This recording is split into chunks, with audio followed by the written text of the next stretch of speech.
સતલાસણા તાલુકા ધરોઈ જીઈબીથી જવાનપુરા ફતેપુરા. સતલાસણા તાલુકામાં ધરોઈ જીઈબીથી જવાનપુરા ફતેપુરાને જોડતો 2.5 કિલોમીટર લાંબા રોડનું ખાતમુહૂર્ત 9 ડિસેમ્બર 2025ના રોજ કરવામાં આવ્યું હતું. આ કાર્યક્રમ ખેરાલુ ધારાસભ્ય શ્રી સરદારભાઈ ચૌધરીના હસ્તે યોજાયો હતો. ગુજરાત રાજ્ય માર્ગ અને મકાન વિભાગ દ્વારા નિર્માણ થનાર આ રોડ માટે અંદાજિત 150 લાખ રૂપિયા 1.5 કરોડના ખર્ચે થશે. આ પ્રોજેક્ટ પેકેજ નંબર 32 હેઠળ હાથ ધરવામાં આવ્યો છે. આ રોડ નિર્માણ કાર્ય અને એલજી ચૌધરીના ઇજાદારી સોંપવામાં આવી છે.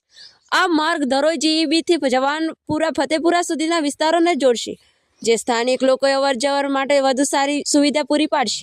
ફતેપુરા તથા જવાનપુરા સરપંચ શ્રી ઠાકોર પ્રધાનજી તથા ખોડામલી સરપંચ શ્રી રાયબેન ચમનજી તથા હડોલાના સરપંચ શ્રી વનરાજસિંહ તથા આજુબાજુના ગામના યુવાનો, વડીલો, બહેનો હાજર રહ્યા હતા. રિપોર્ટર અલ્પેશ રાવલ, ભેસાણા.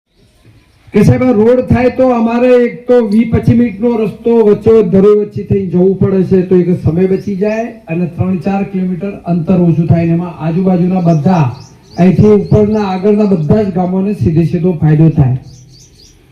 સરપંચ સાહેબ 15 વર્ષથી પ્રયત્ન કરતા હતા. કેટલા વર્ષથી સાહેબ? 15 વર્ષથી. અને અમારી પાસે આયા સાહેબ આ ખરેખર કરવું પડે એવું છે. જાતે જોઈ લીધું અને જોયા પછી મને લાગ્યું ખરેખર રોડ કરવા જેવું છે. એમના પ્રયત્નથી આ રોડ થયો છે અને આ વિસ્તારના ઘણા લોકોને સમય પણ બચશે અને 4 કિલોમીટર અંતર ઘટે તો